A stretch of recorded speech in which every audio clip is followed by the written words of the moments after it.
ಯಾವ್ದು ಇದು ಎಷ್ಟು ವರ್ಷ ಆಯ್ತು? ಯಾಕೆ ಇದನ್ನ ರೆಡಿ ಮಾಡ್ತಿಲ್ಲ ಏನು ಅಂತ? ಇದು ರೆಡಿ ಮಾಡೋಣ ಅಂತ ಬೇಜಾನ್ ಜನ ಬಂದವ್ರೆ. ಹ್ಮ್ ಅದು ಇವಾಗ ಏನೋ ಬ್ರಿಡ್ಜ್ ಮಾಡ್ತಾರಂತೆ. ಹ್ಮ್ ಅದು ಇದು ಪೊಲೀಸ್ ಅವರು ಹ್ಮ್ ಎಷ್ಟೊಂದ್ ಜನ ಇಲ್ಲಿ ಓಡಾಡಕ್ಕೂ ಆಗಲ್ಲ ನೈಟ್ ಹೊತ್ತು. ಎಷ್ಟೊಂದ್ ಜನ ಬಿದ್ದೋಗ್ಬಿಟ್ಟವ್ರೆ. ಹಾ. ಅಲ್ಲ ಸರ್, ಈ ಸಮಸ್ಯೆ ಎಷ್ಟು ವರ್ಷದಿಂದ ಇದೆ ಏನು? ಸುಮಾರು ವರ್ಷದಿಂದ ಹ್ಮ್ ಯಾಕೆ ಮಾಡ್ತಿಲ್ಲ ಏನು? ರೆಡಿ ಮಾಡೋಣ ಅಂತ ಬರ್ತಾರೆ, ಅರ್ಧ ಬಿರ್ಧ ಮಾಡಿ ಹೋಗ್ಬಿಡ್ತಾರೆ. ನೀರು ಹೆವಿ ಫೋರ್ಸ್ ಆಗಿ ಬರುತ್ತಲ್ಲ. ಹ್ಮ್ ಬ್ರಿಡ್ಜ್ ಇಲ್ಲಿಂದ ಲಗೇರಿಗೆ, ಕುರ್ಬಳ್ಳಿಯಿಂದ ಲಗೇರಿವರೆಗೆ ಮಾಡ್ತಿದ್ದಾರಾ? ಮಾಡ್ತವ್ರೆ. ಯಾವಾಗಿಂದ ಮಾಡ್ತಿದ್ದಾರೆ? ಅದು ಒಂದು 3 ವರ್ಷದಿಂದ ಮಾಡ್ತವ್ರೆ. ಅದು ಯಾವಾಗ ಮಾಡ್ತಾರೋ ಗೊತ್ತಿಲ್ಲ. ಇನ್ನು ಫುಲ್ ಆಗಿಲ್ವಾ? ಇನ್ನ ಫುಲ್ ಆಗಿಲ್ಲ, ಸ್ವಲ್ಪನೇ ಮಾಡ್ಕೊಂಡ್ ಬರ್ತಾವ್ರಿ. ಅಂದ್ರೆ ನೀವು ಇಲ್ಲಿರೋರು ಯಾರಿಗೂ ಸರ್ಕಾರಕ್ಕೆ ಏನು ಮನವಿ ಕೊಟ್ಟಿಲ್ವಾ? ಏನು ಹೇಳಿಲ್ಲ ನೀವು?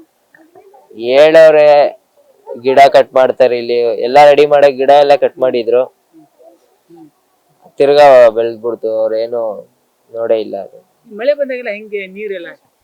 ಅದು ಸ್ವಲ್ಪ ಇವಾಗ ಇದಾಕೋರಲ್ಲ ಜಾಳ್ರಿ, ಸ್ವಲ್ಪ ಮಳೆ ಬಂದಾಗ ನಿಲ್ಲುತ್ತೆ ನೀರು.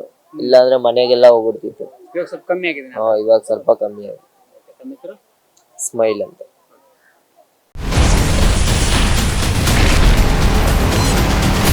Ashwavega English News.